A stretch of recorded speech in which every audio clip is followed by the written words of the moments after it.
Well, here we go. Thursday morning, Cornishman Day. Well, looking out there was handsome, and this is just what we want for another week or two now. I suppose the children be on school off on holidays now from tomorrow for a week or two, so that'll be nice.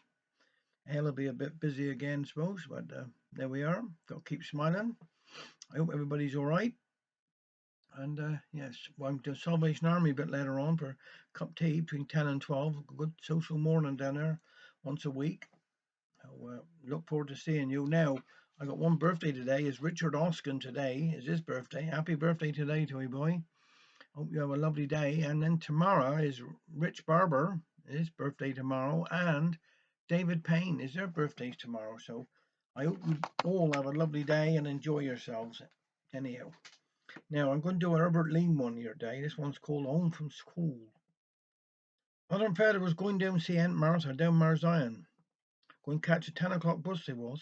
Richard Henry, or we'd have called Richard John James William Henry, had to stop home from school because the coalman was coming. You know where the key of the coal house is, said father, and mind you lock up again. I put a pasty in a tin for your dinner, Furry, said mother, speaking with a mouthful of hairpins. Tin for dinner? I can't eat tin. I'll give you eat tin if you don't ark to what I'm saying, and off they went. In a few moments mother came back. She forgot her umbrella. Now mind no games and behave yourself, or you won't have nothing when we come home. Richard only went to the door to make sure they was gone. Some people always want to be where they aren't.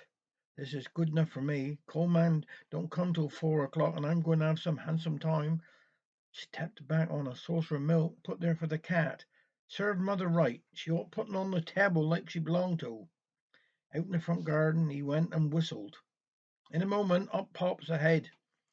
Up ahead 2 gardens up. 'Twas Tommy Treacle. Now Tommy Treacle was reared on treacle.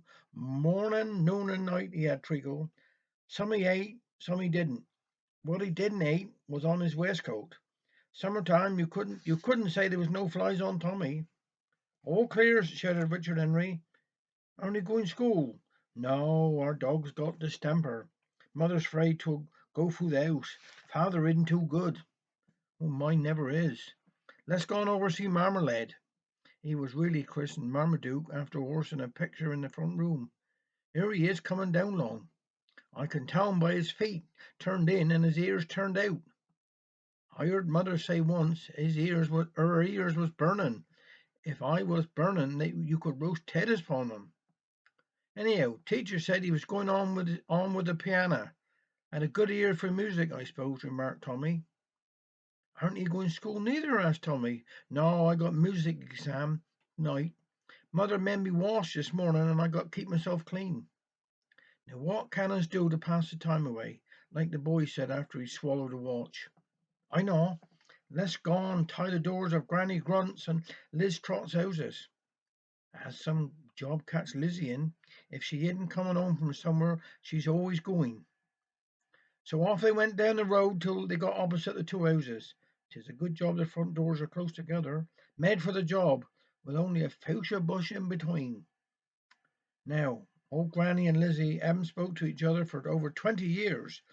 Granny says 'tis the only way to keep friendly. Make sure they're in, Richard, whispered Richard Henry. I can see Granny setting down, and Liz's stockings are out on the line, so they're both in. Here's a piece of string. You tie in, Marmalade.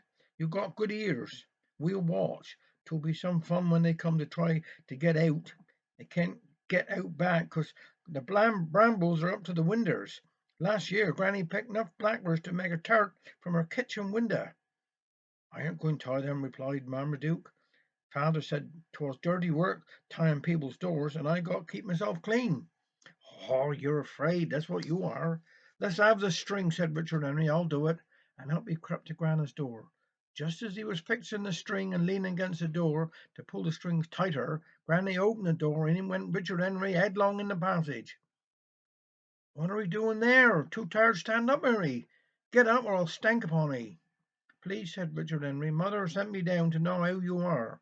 Well, you needn't go down on your hands and knees to ask that. Tell mother when she come home from Aunt Martha's. She told me yesterday she was going, that I shall be glad if she'd take you with her next time, and close the door. When Marmaduke and Tommy heard the door close, they bolted. Marmaduke shouted, "She's coming, she's coming," jumped over the edge right into a get pool of dirty water. It was some job to getting out. Covered with mud from head to his feet he was. Richard Henry said he would have drowned if it 'twasn't for his ears. They saved him, for he couldn't go no deeper. They tried to scrape the mud off, but home he had to go. When he opened the door and his mother saw him, she wouldn't leave him come in. Throwed a bucket of water over him in the garden. When Richard Henry got home, he found the coalman had been and emptied 500 of coal in the front garden because he couldn't get in.